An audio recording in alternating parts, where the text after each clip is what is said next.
Guys, welcome to PKIT technology. ఈ క్లాస్లో మనం రివర్స్ ఏ నెంబర్ కోడ్ ఎలా రాయాలో తెలుసుకోబోతున్నాం. అంటే మనం ఏదైనా ఒక నెంబర్ని ఎంటర్ చేస్తే ఆ నెంబర్ రివర్స్లో ఎలా రాయాలి, దానికోసం మనం కోడ్ అనేది డిస్కస్ చేద్దాం. అంటే ఫర్ సపోజ్ మీకు 1 to 4 అని ఉంది. సో దీన్ని రివర్స్ చేయండి, 4 to 1. సో ఇలాగా మనం ఏదైనా ఒక నెంబర్ ఎంటర్ చేస్తే ఆ నెంబర్ ని రివర్స్ లో ఎలా ప్రింట్ చేయాలి, దానికోసం కోడ్ ఎలా రాయాలి అనే దాని గురించి ఈరోజు మనం డిస్కస్ చేద్దాం. ఎనీ నెంబర్, అది ఏ నెంబర్ అవ్వచ్చు, 1 డిజిట్ అవ్వచ్చు, 2 డిజిట్ అవ్వచ్చు, 3 నెంబర్స్ అవ్వచ్చు, లేదా 4 డిజిట్ అవ్వచ్చు, 5 డిజిట్స్ అవ్వచ్చు. ఎనీ నెంబర్, ఎంత పెద్ద నెంబర్ అయినా సరే ఆ నెంబర్ ని రివర్స్ లో ఎలా ప్రింట్ చేయాలి, దానికోసం కోడ్ ఎలా బిల్డ్ చేయాలో ఈ రోజు మనం తెలుసుకోబోతున్నాం. ఫర్ సపోజ్ చూడండి, 9 9 8. సో దీని రివర్స్ లో రాయండి, 7 6 7 8 9. సో ఇది ఒరిజినల్, ఇది రివర్స్ అనమాట. సో ఏదైనా ఒక నెంబర్ ఎంటర్ చేస్తే ఆ నెంబర్ ని రివర్స్ చేస్తే ఏ నెంబర్ వస్తుందో ఆ నెంబర్ ని మనం ప్రింట్ చేయాలన్నమాట. సో దానికోసం మనం కోడ్ ఎలా రాయాలో ఈ రోజు మనం ఈ క్లాస్ లో మనం డిస్కస్ చేద్దాం. ఓకేనా? సో నీ కోడ్ రాసి లైన్ 2 లో ఎలా ఎగ్జిక్యూట్ అవుతుందో మీకు చేసి చూపిస్తాను, ఎండ్ వరకు చూడండి. ఓకేనా?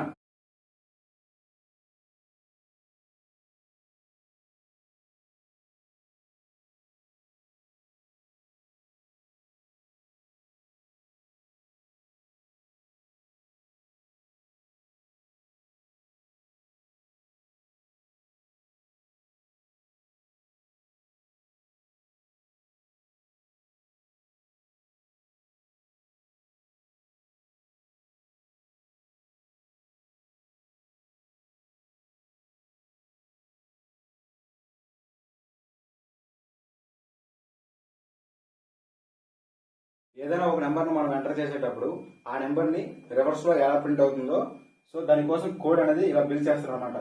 సో కోడ్ అనేది చాలా నీట్గా ఒక స్ట్రక్చర్ బట్టి రాయాలి. ఎందుకంటే ఎక్కడ సింటాక్స్ ఎర్రర్ వచ్చినా సరే కోడ్ అనేది ఎగ్జిక్యూట్ అవుతుంది అనమాట. ఎక్కడ సెమీకోలన్ పెట్టాం, ఎక్కడ కామా పెట్టాం, ఎక్కడ డబుల్ కొటేషన్స్ పెట్టాం, ఎక్కడ సింగిల్ కొటేషన్స్ పెట్టాం అనేది పర్ఫెక్ట్ గా ఉండాలి. ఒక్క చిన్న మిస్టేక్ అయినా సరే కోడ్ అనేది ఎగ్జిక్యూట్ అవ్వదు. సో ఏదైనా ఒక నెంబర్ని మన రివర్స్ లో ఎలా ప్రింట్ చేయడం కోసం కోడ్ అనేది ఇలా రాస్తారనమాట, సి లాంగ్వేజ్ లో. ఓకేనా? సో ఇప్పుడు మనం ఏదైనా ఒక నెంబర్ ఫర్ సపోజ్ 123 అని నెంబర్ ఇచ్చాం, అది రివర్స్ లో ఎలా ప్రింట్ అవుతుంది, 3 2 1. మనకు తెలుసు రివర్స్ నెంబర్ అనేసి. సో సిస్టమ్ ఎలా తెలుస్తుంది, సో కోడ్ రాయాలన్నమాట. మనం కోడ్ రాస్తాం. ఇప్పుడు అది ఎలా ఎగ్జిక్యూట్ అవుతుందో మనకి, సో అది ఎలా ఎగ్జిక్యూట్ అవుతుందో మనకు తెలిస్తే మనం ఏ కోడింగ్ అయినా సరే ఈజీగా రాయొచ్చు అనమాట. ఏ ప్రాబ్లం అయినా సరే మనం ఈజీగా సాల్వ్ చేయొచ్చు. ఆ ప్రాబ్లం ఏంటి, దాని గురించి మనం ఇన్పుట్ ఏం తీసుకోవాలి, మనకు అవుట్పుట్ ఏం వస్తుంది. సో ఇది రివర్స్ ఏ నెంబర్. మనం ఏదైనా ఒక నెంబర్ ని ఎంటర్ చేస్తే ఆ నెంబర్ రివర్స్ లో ప్రింట్ అవ్వడం కోసం కోడ్ అనేది మనం బిల్డ్ చేసాం. సిస్టమ్ కి తెలుసు మనం ఏదైనా ఒక నెంబర్ ఎంటర్ చేస్తే అది రివర్స్ లో విత్ ఇన్ సెకండ్ లో మనకి ప్రింట్ అయిపోతుంది. బట్ సిస్టమ్ ఈ కోడ్ ని ఎలా ఎగ్జిక్యూట్ చేసుకుంటుంది, ఆ ఎగ్జిక్యూట్ చేసుకునే విధానం మనకు తెలిస్తే మనం ఎప్పుడైనా సరే ఏ ప్రోగ్రామింగ్ అయినా సరే మనం ఈజీగా సాల్వ్ చేయొచ్చు. సో ఇప్పుడు సిస్టమ్ ఏ విధంగా ఎగ్జిక్యూట్ చేసుకుంటుందో, ఇంటర్నల్ గా ఏ విధంగా ఎగ్జిక్యూట్ చేసి మనకు అవుట్పుట్ వస్తుందో ఇప్పుడు అది మీకు లైన్ 2 లో ఎక్స్ప్లెయిన్ చేసి చూపిస్తాను. చూడండి, కోడ్ ని ఎండ్ వరకు చూడండి. So first has include stdio.h అనే హెడర్ ఫైల్ తీసుకున్నాం. సో నెక్స్ట్ లైన్ లో ఏముంది, ఇంట్ మెయిన్ ఉన్నది. ఇక్కడ ఇంట్ అనేది రిటర్న్ టైప్ డేటా టైప్ అనమాట. రిటర్న్ డేటా టైప్ అనమాట. మెయిన్ ఫంక్షన్ ఇచ్చాం. మెయిన్ ఫంక్షన్ ఏంటి, ఇది దేనికి ఇచ్చామంటే మెయిన్ ఫంక్షన్ ఎక్కడైతే ఉంటుందో అక్కడి నుంచే మనకి ఎగ్జిక్యూషన్ ప్రారంభం అవుతుంది అనమాట. సో ఇది జస్ట్ ఒక 10 లైన్ కోడ్ కాబట్టి మెయిన్ ఫంక్షన్ ఇక్కడ ఉంది. ఒక్కొక్కసారి కొన్ని ప్రోగ్రామ్స్ లో హండ్రెడ్స్ ఆఫ్ లైన్ ఉంటది. సో ఎంత పెద్ద ప్రోగ్రామింగ్ అయినా సరే ఎక్కడైతే మెయిన్ ఫంక్షన్ ఉంటుందో అక్కడి నుంచే కోడ్ ఎగ్జిక్యూషన్ అవడం మొదలవుతుంది అనమాట. సో మెయిన్ ఫంక్షన్ పేర్లో ఉంది మెయిన్ అనేది ముఖ్యమైనది. మనకు కావాల్సిన అవుట్పుట్ కోసం మనం ఇచ్చే ఇన్పుట్ అనేది ఇందులోనే ఉంటుంది. అర్థమవుతుందా? సో తర్వాత ఏముంది, ఓపెన్ కర్లీ బ్రాకెట్ ఉంది. ఓపెన్ కర్లీ బ్రాకెట్ అంటే ఏంటంటే మెయిన్ ఫంక్షన్ స్టార్ట్ అవ్వబోతుంది అని ఇండికేట్ అనమాట. మెయిన్ ఫంక్షన్ స్టార్ట్ అవ్వబోతుంది అని అర్థం. సో ఎక్కడైతే క్లోజ్ కర్లీ బ్రాకెట్ ఉంటుందో ఇక్కడతో ప్రోగ్రామింగ్ అనేది ఎండ్ అయిపోతుంది. మెయిన్ ఫంక్షన్ క్లోజ్ అయిపోతుంది అంటే ప్రోగ్రామింగ్ అనేది ఎండ్ అయిపోయింది అని అర్థం అనమాట. ఓకేనా? సో ఇంటి మెయిన్ ఫంక్షన్ డిక్లేర్ చేసాం, తర్వాత ఓపెన్ కర్లీ బ్రాకెట్ ఇచ్చాం కాబట్టి లోపలికి వస్తుంది.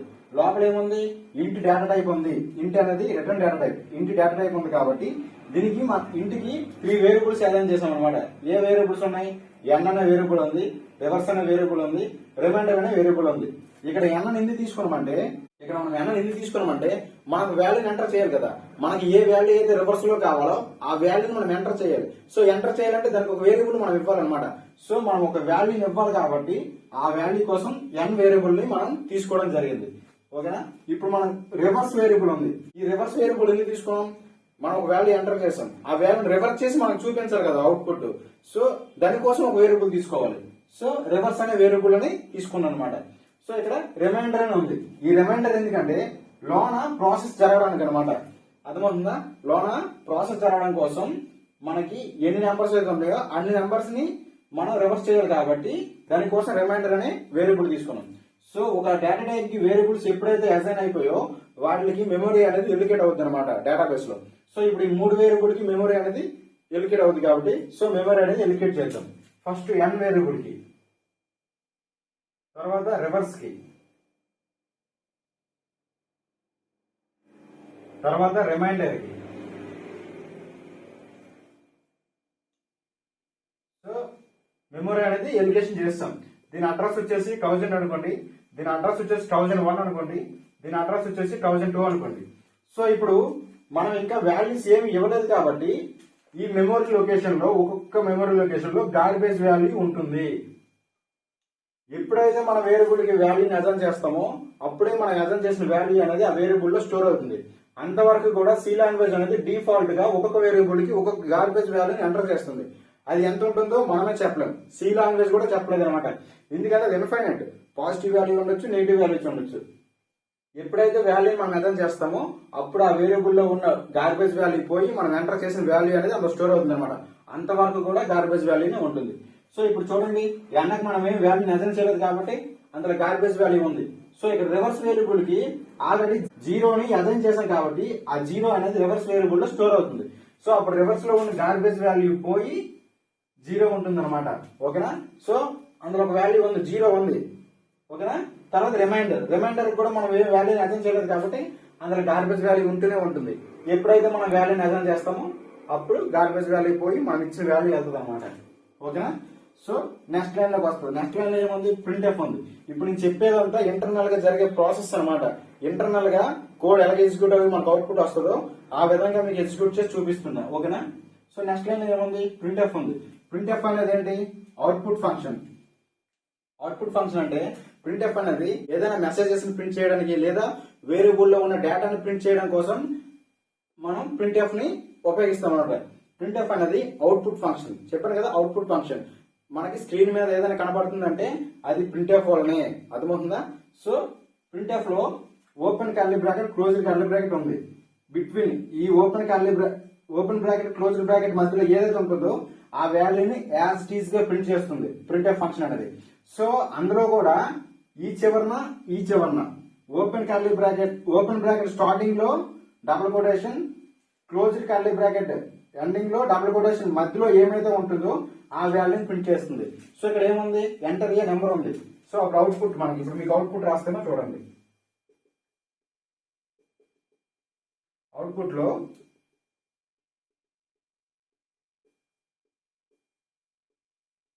Enter a number is equal to అని మీకు అవుట్పుట్ ఇలా ప్రింట్ అయ్యి ఇక్కడ మీకు సిస్టమ్ లో కర్సర్ బ్లింక్ అవుతూ ఉంటది. ఎందుకంటే నెక్స్ట్ లైన్ లోకి రండి. నెక్స్ట్ లైన్ లో ఏముంది, స్కాన్ఎఫ్ ఉంది. స్కాన్ఎఫ్ పని ఏంటి, స్కాన్ఎఫ్ అంటే ఏంటి, ఇన్పుట్ ఫంక్షన్. స్కాన్ఎఫ్ పని ఏంటి, to read the data on console in run time. Run time లో డేటాను రీడ్ చేసుకోవడమే స్కాన్ఎఫ్ యొక్క పని. స్కాన్ఎఫ్ యొక్క పని అనమాట. ఏ డేటాను రీడ్ చేస్తుంది, ఎన్ వాల్యూని రీడ్ చేస్తుంది అనమాట. స్కాన్ఎఫ్ కి ఎన్ వాల్యూని డేటా రీడ్ చేయాలని ఎలా తెలుస్తుంది, ఎన్ వేరియబుల్ ముందు ఎండ్ అనే ఆపరేటర్ మనం ఉపయోగించాలన్నమాట. స్కాన్ఎఫ్ లో మనం ఏ వాల్యూని అయితే మనం రీడ్ చేయాలనుకుంటామో స్కాన్ఎఫ్ లో ఆ వేరియబుల్ కి ఒక ఎండ్ ఆపరేటర్ మనం ఉపయోగించాలి. సో ఎండ్ ఆపరేటర్ ఉపయోగించాం కాబట్టి ఈ ఎన్ వేరియబుల్ కి మనం ఇచ్చే వాల్యూ అనేది ఈ %d లో స్టోర్ అవుతుంది అనమాట. ఎన్ వేరియబుల్ డేటాను రీడ్ చేస్తుంది. సో ఫర్ సపోజ్ మనకు కావాల్సిన అవుట్పుట్ ఏంటి, మనం ఏదైనా ఒక వాల్యూని ఎంటర్ చేస్తే ఆ వాల్యూ కదా మనకి రివర్స్ చేసి చూపించాలి. మనం ఏ వాల్యూని అయితే ఇవ్వాలనుకుంటామో ఆ వాల్యూ అనేది ఎన్ లో స్టోర్ అవుతుంది అనమాట. ఫర్ సపోజ్ మనం 123 వాల్యూని తీసుకున్నాం అనమాట. ఆ 123 అనేది అప్పుడు గార్బేజ్ వాల్యూ పోయి 123 అని అందులో స్టోర్ అవుతుంది అనమాట. సో అంతవరకు కూడా గార్బేజ్ వాల్యూనే ఉంటుంది. ఓకేనా? సో అర్థమైంది అనుకుంటా. నెక్స్ట్ లైన్ రండి. నెక్స్ట్ లైన్ లో ఏముంది? వై లూప్ ఉంది. వై లూప్ లో కండిషన్ ఉందన్నమాట. ఇప్పుడు ఆ కండిషన్ మనం చెక్ చేయాలి కదా, అవునా కదా? ఆ కండిషన్ చెక్ చేయండి. n greater than 0. n లో ఎంత ఉంది? 123 గ్రేటర్ దెన్ 0. కండిషన్ ట్రూ అయింది కదా, ఎందుకంటే n వాల్యూ కన్నా 0 చిన్నది కదా, 0 కన్నా n వాల్యూ పెద్దది కదా. సో కండిషన్ ట్రూ అయింది కాబట్టి కండిషన్ వై లూప్ అనేది లోపలికి ఎంటర్ అవుతుంది. ఎప్పుడైతే కండిషన్ ఫాల్స్ అవుతుందో వై లూప్ అనేది ఎగ్జిట్ అయిపోతుంది, బయటకు వచ్చేస్తుంది, లూప్ బయటకు వచ్చేస్తుంది. సో ఇక్కడ కండిషన్ ట్రూ అయింది కాబట్టి కండిషన్ లోపలికి వెళ్తుంది. ఏ లోపలికి వెళ్తుంది? వై లూప్ లోపలికి వెళ్తుంది. సో వై లూప్ లోపల చూడండి, ఇక్కడ ఓపెన్ కర్లీ బ్రాకెట్, ఇక్కడ క్లోజ్ కర్లీ బ్రాకెట్ ఉంది. సో ఈ బ్లాక్ ఆఫ్ కోడ్, ఇక్కడ 3 లైన్స్ ఉంది కదా, ఈ 3 లైన్స్ బ్లాక్ ఆఫ్ కోడ్ అనేది వై లూప్ కి సంబంధించింది. అర్థమవుతుందా? ఎప్పుడైతే కండిషన్ ట్రూ అవుతుందో వై లూప్ లోపలికి వస్తుంది. వై లూప్ లోపల ఏముంది? 3 బ్లాక్ ఆఫ్ కోడ్ ఉంది అనమాట. ఇక్కడ ఓపెన్ కర్లీ బ్రాకెట్, ఇక్కడ క్లోజ్ కర్లీ బ్రాకెట్ ఉంది. ఈ మధ్య ఉన్న కోడ్ అంతా వై లూప్ కి సంబంధించింది అనమాట. సో లోపలికి వచ్చింది కదా. ఇప్పుడు లోపల కండిషన్ చెక్ చేయండి. ఫస్ట్ స్టేట్మెంట్ ఏముంది? Remainder is equal to n divided by 10 ఉంది.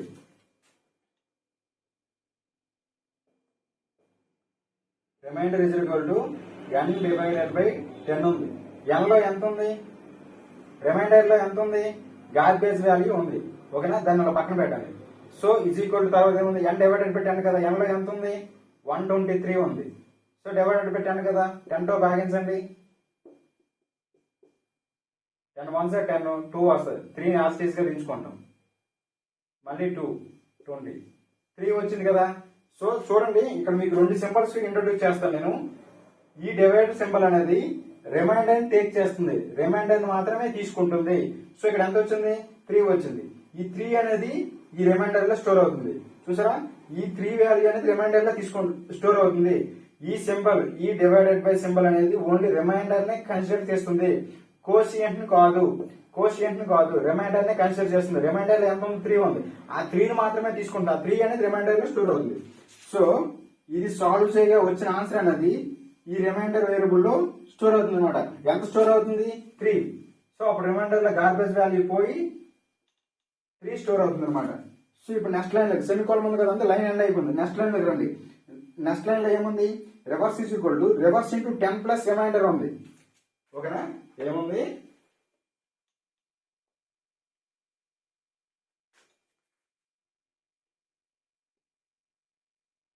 Reverse is equal to reverse into 10 plus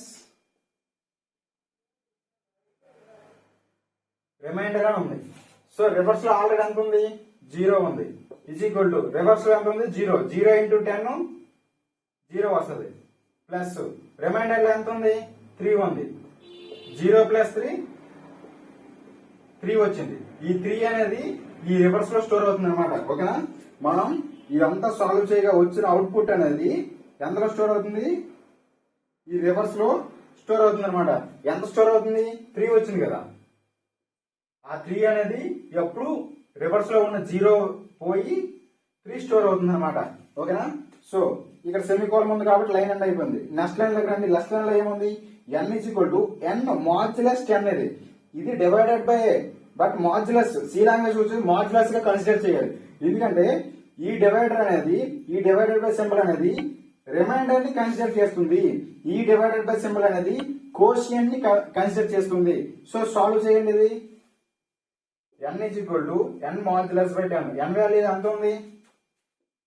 123 ఉంది. 10 సాల్వ్ చేయండి.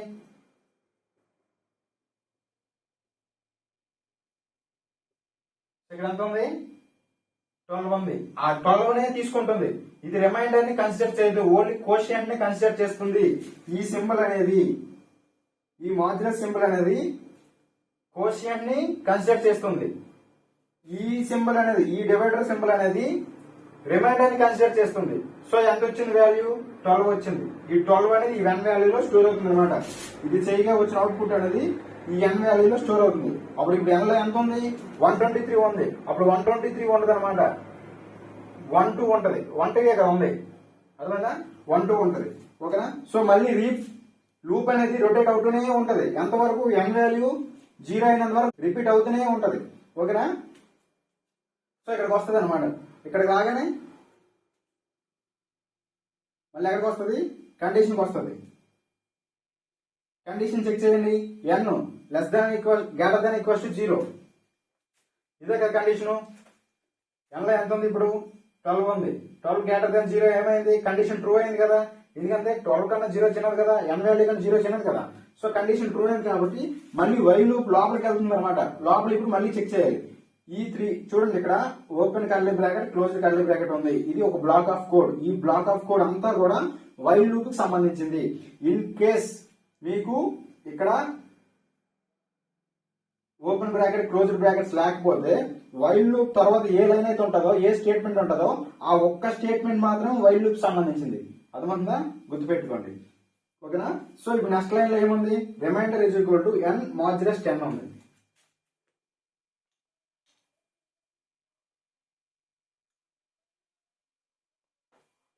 ఏముంది, remainder is equal to n divided by 10 ఉంది. సాల్వ్ చేయండి. ఇప్పుడు n వాల్యూ ఎంత ఉంది, 12 ఉంది. డివైడెడ్ బై 10 కదా, 1 సార్ 10, 2 ఉంది. సో ఎంత వచ్చింది, ఇక్కడ 2 వచ్చింది.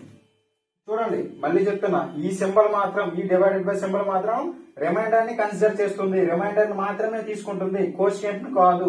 సో 2 ఉంది కదా, ఆ 2 అనేది ఈ రిమైండర్ లో స్టోర్ అవుతుంది అనమాట. ఈ వచ్చే వాల్యూ అనేది రిమైండర్ లో స్టోర్ అవుతుంది. ఇక్కడ రిమైండర్ లో ఎంత ఉంది, 3 ఉంది. అప్పుడు అందులో 3 పోయి 2 వస్తుంది అనమాట. ఓకేనా. సో సెమీకోలన్ ఇక్కడ ఉంది కాబట్టి నెక్స్ట్ లైన్ ఎండ్ అయిపోయింది. నెక్స్ట్ లైన్ లో ఏముంది, reverse is equal to reverse into 10 plus remainder ఉంది. సో ఇప్పుడు అది సాల్వ్ చేయాలి కదా.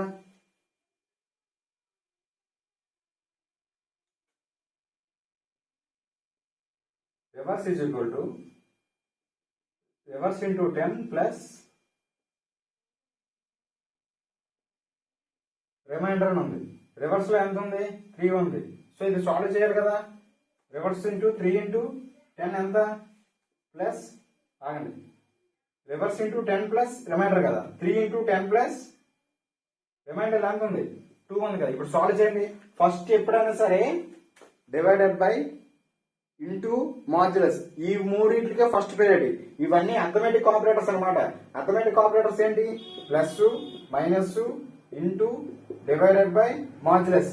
ఇప్పుడు ఈ మూడింటికి, ఈ 5 కూడా ఫస్ట్ ఈ మూడింటినే సాల్వ్ చేయాలి. బాండ్ సెంటర్ అంటారు కదా, ఈ మూడింటిని సాల్వ్ చేసిన తర్వాత అప్పుడు ఈ ప్లస్ మైనస్ సాల్వ్ చేయాలన్నమాట.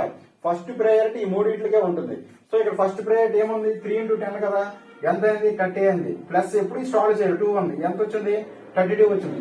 ఈ 32 అనేది ఈ రివర్స్ లో స్టోర్ అవుతుంది అనమాట. సో ఇదంతా సాల్వ్ చేయగా వచ్చిన అవుట్పుట్ అనేది ఈ రివర్స్ లో స్టోర్ అవుతుంది. రివర్స్ లో ఎంత ఉంది, 3 ఉంది కదా, ఆ 3 పోయి 32 వస్తుంది అనమాట. ఓకేనా. సో సెమీకోలన్ ఉంది, లైన్ ఎండ్ అయిపోయింది. నెక్స్ట్ లైన్ రండి. నెక్స్ట్ లైన్ లో ఏముంది, n into n is equal to n modulus by 10 ఉంది. n వాల్యూ ఎంత ఉంది, 12 ఉంది. మాడ్యులస్ అంతా 10, సో 2 వచ్చింది అనమాట. సో కోషియంట్, ఇది కోషియంట్ కన్సిడర్ చేస్తుంది ఈ సింబల్ అనేది, గుర్తుపెట్టుకోండి. అప్పుడు కోషియంట్ లో ఎంత ఉంది, 1 ఉంది. 1 వాల్యూ కదా, ఆ 1 అనేది ఎక్కడ స్టోర్ అవుతుంది, ఈ n లో స్టోర్ అవుతుంది. సో ఇది సాల్వ్ చేయగా వచ్చిన ఆన్సర్ అనేది n లో స్టోర్ అవుతుంది. అప్పుడు n లో ఎంత ఉంది, 12 ఉంది కదా, 12 పోయి 1 ఉంటుంది అనమాట. ఓకేనా. సో మళ్ళీ పైకి వెళ్తుంది కండిషన్ చెక్ చేయడానికి. లూప్ అనేది రిపీట్ అవుతుంది. సో ఇక్కడికి వస్తుంది అనమాట while loop condition. While loop అనేది కండిషన్ చెక్ చేస్తే ఏముంది, n గ్రేటర్ దాన్ 0 ఉంది. n వాల్యూ ఎంత ఉంది, 1 ఉంది. గ్రేటర్ దాన్ 0 కండిషన్ ఏమైంది, ట్రూ అయింది కదా. n వాల్యూ కానీ 0 చిన్నది కదా, సో కండిషన్ అనేది ట్రూ అయింది. సో మళ్ళీ లూప్ అనేది రిపీట్ అవుతుంది అనమాట. లూప్ అనేది రిపీట్ అవుతుంది. ఇక్కడ కండిషన్ ఏముంది, remainder is equal to n divided by 10 ఉంది. ఏముంది, is equal to n divided by 10 ఉంది.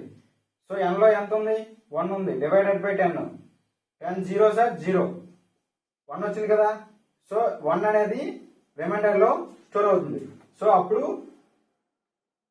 ఇది సాల్వ్ చేయగా వచ్చిన ఆన్సర్ అనేది రిమైండర్ లో స్టోర్ అవుతుంది. అప్పుడు అందులో 2 పోయి 1 వస్తుంది అనమాట. సో నెక్స్ట్ లైన్ చెక్ చేయండి. నెక్స్ట్ లైన్ లో ఏముంది, reverse is equal to reverse into 10 plus remainder ఉంది కదా. సో ఇప్పుడు అది సాల్వ్ చేయండి.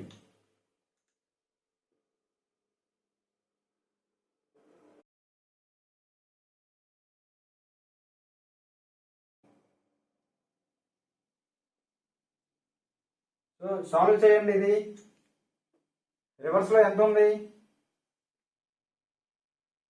32 ఉంది. ఇంటూ 10 ఎంత అయింది? 320 అయింది. ప్లస్ రిమైండర్ లో ఎంత ఉంది? 1 ఉంది. ఎంత వచ్చింది? 321 వచ్చింది. సో ఈ 321 అనేది ఎక్కడ స్టోర్ అవుతుంది? రివర్స్ లో స్టోర్ అవుతుంది. అప్పుడు రివర్స్ లో ఉన్న 32 పోయి 321 అనేది స్టోర్ అవుతుంది అనమాట. సో ఈ లైన్ అయిపోయింది. నెక్స్ట్ లైన్ లోకి రండి. నెక్స్ట్ లైన్ లో ఏముంది? n n మాడ్యులస్ బై 10 ఉంది కదా. n n మాడ్యులస్ బై 10 ఉంది కదా. సో సాల్వ్ చేయండి. n లో ఎంత ఉంది? 1 ఉంది. మాడ్యులస్ 10 కదా, 10 సాల్వ్ చేయండి. 10 జీరోస్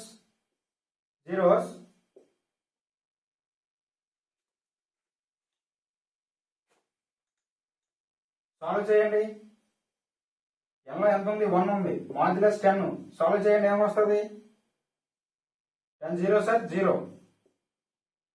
1 వచ్చింది కదా. సో కోషియంట్ లో ఏముంది? 0 ఉంది. సో ఆ 0నే కన్సిడర్ చేస్తుంది అనమాట. 0 అనేది n లో స్టోర్ అవుతుంది. అప్పుడు n లో ఉన్న 1 పోయి 0 వస్తుంది అనమాట. సో మళ్ళీ లూప్ అనేది రిపీట్ అవుతుంది. ఎక్కడికి వెళ్తుంది? వైల్ కండిషన్, వైల్ లూప్ కి వెళ్తుంది. వైల్ లూప్ లో ఏముంది? n గ్రేటర్ దాన్ 0 ఉంది కదా. n లో ఎంత ఉంది? 0 ఉంది. గ్రేటర్ దాన్ 0నా? 0 గ్రేటర్ దాన్ 0నా? కాదు కదా. సో కండిషన్ ఏమైంది? ఫాల్స్ అయిపోయింది. కండిషన్ ఫాల్స్ అయిపోయింది కాబట్టి లూప్ అనేది బయటకు వచ్చేస్తుంది అనమాట. లూప్ అనేది బయటకు వచ్చేస్తుంది. సో అప్పుడు బయట ఏముంది? ప్రింట్ఎఫ్ ఉంది. ఇదే కదా బయట బ్లాక్ ఆఫ్ కోడ్. ఈ కోడ్ అనేది ఎగ్జిక్యూట్ అవ్వదు అనమాట, బయటకు వచ్చేస్తుంది. బయట ఏముంది? ప్రింట్ఎఫ్ ఉంది. ప్రింట్ఎఫ్ పని ఏంటి? వాల్యూని ప్రింట్ చేయాలి. ఏ వాల్యూని ప్రింట్ చేయాలి? మనకి ఓపెన్ బ్రాకెట్ క్లోజ్ బ్రాకెట్ మధ్యలో ఏ వాల్యూ అయితే ఉంటుందో ఆ వాల్యూని ప్రింట్ చేయాలన్నమాట. ప్రింట్ఎఫ్ ఎప్పుడు కూడా లెఫ్ట్ నుంచి రైట్ ఎగ్జిక్యూట్ అవుతుంది. ప్రింట్ అవ్వడం మాత్రం రైట్ నుంచి లెఫ్ట్ ప్రింట్ అవుతుంది. ఫస్ట్ లెఫ్ట్ లో ఏముంది? రివర్స్ అనే వేరియబుల్ ఉంది. రివర్స్ అనే వేరియబుల్ లెఫ్ట్ లో ఉంది కాబట్టి కామన్ ఉంది కదా, ఫస్ట్ కామా. సో అది లెఫ్ట్, ఇది రైట్. తర్వాత రైట్ లో ఏముంది? రివర్స్ ఏ నెంబర్ ఎగ్జిక్యూట్ % ఏముంది అనమాట. సో యాస్టీజ్ గా ఇది ప్రింట్ అవుతుంది. ఏముంది? Reverse A number is equal to ఇక్కడ % ఉంది కదా. ఈ % లోకి ఈ రివర్స్ వేరియబుల్ వాల్యూ అనేది స్టోర్ అవుతుంది అనమాట. రివర్స్ వేరియబుల్ లో ఎంత ఉంది? 321. సో మనకు అవుట్పుట్ అనేది ఇలా కనబడుతుంది అనమాట. ఓకేనా. సో మనం ఇచ్చిన వాల్యూ ఎంత? 123. దీన్ని రివర్స్ చేస్తే మనకి ఎంత రావాలి? 321 రావాలి. సో ఆన్సర్ వచ్చిందా? 321 వచ్చిందా? సో ఇదే విధంగా సో మనం ఇచ్చిన నెంబర్ రివర్స్ చేస్తే 321 కదా. సో అదే కదా అవుట్పుట్ వచ్చింది. మనం ఇచ్చిన నెంబర్ ఎంత? 123.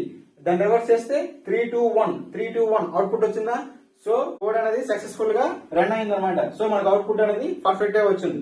సో ఈ నెంబర్ అనే కాదు, మీరు ఇక్కడ n+ లో ఏ నెంబర్ ఎంటర్ చేసినా అది 1 డిజిట్ అవ్వచ్చు, 2, 3, 4, 5, 10 డిజిట్ నెంబర్ అయినా సరే అది మీకు రివర్స్ చేసి చూపిస్తుంది. ఇది యూనివర్సల్ గా ఉంటది కోడ్ ఎప్పుడైనా సరే. ఇది యూనివర్సల్ గా ప్రోగ్రామింగ్ అనమాట. ఇది యూనివర్సల్ గా ఉంది. మీరు ఏ నెంబర్ అయినా ఎంటర్ చేయొచ్చు. ఒక్క 123 కాదు, మీకు ఫోన్ నెంబర్ ఎంటర్ చేసినా సరే మీకు రివర్స్ చేసి మీకు అవుట్పుట్ చూపిస్తుంది అనమాట. ఓకేనా. సో కోడ్ అనేది మీకు అర్థమైంది అనుకుంటా. సో ఆన్సర్ అవుట్పుట్ ప్రింట్ అయిపోయింది కదా. నెక్స్ట్ లైన్ లోకి వస్తుంది. నెక్స్ట్ లైన్ ఏముంది? రిటర్న్ 0 ఉంది. సో నెక్స్ట్ లైన్ ఏముంది? క్లోజ్ కర్లీ బ్రాకెట్ ఉంది. అంటే ప్రోగ్రామింగ్ అనేది మెయిన్ ఫంక్షన్ అనేది క్లోజ్ అయిపోయింది, ప్రోగ్రామింగ్ అనేది ఎండ్ అయిపోయిందని అర్థం అనమాట. సో అవుట్పుట్ అనేది మనకి ఈ విధంగా షో అవుతుంది అనమాట. సో అర్థమైందా? ఇది యూనివర్సల్ ప్రోగ్రామ్. మీకు ఎక్కడికి వెళ్ళా ఎప్పుడైనా సరే ఏ ప్లేస్ లో అయినా సరే మీరు ఏ సిస్టమ్ లో సరే ఈ కోడ్ మీరు రన్ చేస్తే మీరు ఏ నెంబర్ ఎంటర్ చేసినా సరే మీకు అవుట్పుట్ మాత్రం రివర్స్ లోనే వస్తుంది. ఒక్క 123 కాదు, మీరు ఇక్కడ ఏ number any digit number enter చేసుకున్నా సరే మీకు అవుట్పుట్ అనేది రివర్స్ లో ఖచ్చితంగా చూపిస్తుంది. ఇది యూనివర్సల్ గా ఉంటది. సో మనం కూడా కోడ్ రాస్తే యూనివర్సల్ గానే ఉండాలి. ఓకేనా. మాన్యువల్ గా ఉండకూడదు. ఒక్క నెంబర్ కి పలానా నెంబర్ కి ఉండకూడదు. ఎప్పుడు కోడ్ రాసినా సరే యూనివర్సల్ గా ఉండాలి. సో ఈ కోడ్ అనేది యూనివర్సల్ గా ఉందన్నమాట. సో కోడ్ అర్థమైంది అనుకుంటా. సో మీకు ఏమైనా డౌట్స్ ఉంటే మాత్రం మన కామెంట్ సెక్షన్ లో తెలియజేయండి. నేను మీకు ఖచ్చితంగా మీ డౌట్ క్లారిఫై చేస్తాను, మీకు ఖచ్చితంగా రిప్లై ఇస్తాను. ఓకేనా. సో అర్థమైంది అనుకుంటా. సో మన క్లాస్ మీకు కొట్టి అనిపిస్తే మన వీడియోకి లైక్ చేసి మన ఛానల్ సబ్స్క్రైబ్ చేసుకుని ఒక 4 షేర్ చేయండి. Thank you one and all.